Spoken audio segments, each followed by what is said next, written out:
এখন ওই মিল্কটা কিভাবে আমরা প্রসেস করি, আমাদের সবগুলো দুধ এই চিলিং ট্যাঙ্কে চলে আসে সকালে, বিকেলে এবং সকালে। আসার পরে সকালে আমরা এই চিলিং ট্যাঙ্ক থেকে আমরা আমাদের দুধগুলি কি পরিমাণ দইয়ের জন্য যাবে সেটা আমরা ওয়েট করে ইয়োগার্টের জন্য আমরা এই চুলাতে এটা জাল করি। যেমন এটা আজকের আমাদের প্রোডাকশন অফ ইয়োগার্ট যেটা, সেটা এখন জাল হচ্ছে।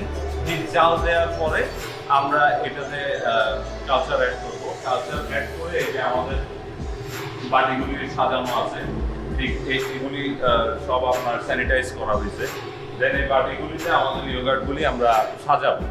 সাজানোর পরে এটা আমাদের ইনকিউবেটর মেশিন আছে ছোট, এই ইনকিউবেটর মেশিনে আমরা এখানে ট্রেগুলি প্লেস করব। দেন আমরা এখানে টেম্পারেচার সেট করে দিব। এখান থেকে আমাদের ইয়োগার্ট 5 ঘন্টার মধ্যে ইয়োগার্ট রেডি হয়ে যাবে।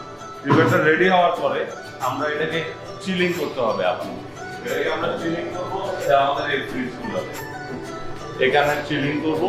চিলিং করার পরে এগুলি আমাদের 4টা আউটলেট আছে শহরে, এটা অনেক কষ্ট করে আসলে মানে ডেভেলপ করা হয়েছে, তো ওভাবে আমরা মার্কেটিং করতেছি। আর এখান থেকে আমরা ঘি তৈরি করার জন্য আমাদের কি পরিমাণ টক দইয়ের মানে ডিমান্ড আছে আজকের কালকে, ওইটাকে আমরা অ্যাড করে আমাদের এই ক্রিম সেপারেটর মেশিনগুলো থেকে আমরা ক্রিম সেপারেট করি। সেপারেট করে ওই ক্রিমগুলোর জাল দিয়ে আমরা ঘি করি, যে আমাদের ঘি করি। আর যেটা ফ্যাট ফ্রি মিল্ক থাকে ওইটা দিয়ে আমরা টক দই করি। আমাদের লাবান আছে, মাথা আছে, ওগুলি ওইখান থেকে হয়। আর এখানে আমাদের ওয়াশিং ইউনিট, এখানে আমাদের সবগুলি ওয়াশ করা হয়, ওয়াশ করে রাখি আমরা।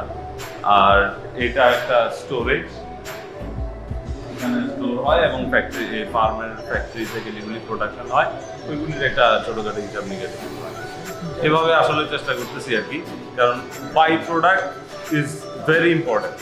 বাই প্রোডাক্ট না করলে আমরা মানে শুধু দুধ খেয়ে আসলে মানে ডেয়ারিটাকে ডেভেলপমেন্টের দিকে নেওয়া যাবে না। এটা আমার পার্সোনাল না, এটা আসলে সবাই জানে বুঝে। তো সবাই মনে করি যে এটা চেষ্টা করা উচিত বাই প্রোডাক্ট ডেভেলপ করা, কারণ বাই প্রোডাক্ট ডেভেলপ করলে আপনার দুধের ভ্যালু অ্যাড হবে। তখন আপনি একটু একটা ভালো দাম পাবেন বেশি প্রাইসে, তখন আপনার ফার্মের কস্টিং আসবে, আপনি সমাজকেও কিছু ভালো প্রোডাক্ট খেতে দিতে পারবেন, ফ্রেশ প্রোডাক্ট। তো এটাই আমাদের সকলের চেষ্টা করা উচিত মনে হয়।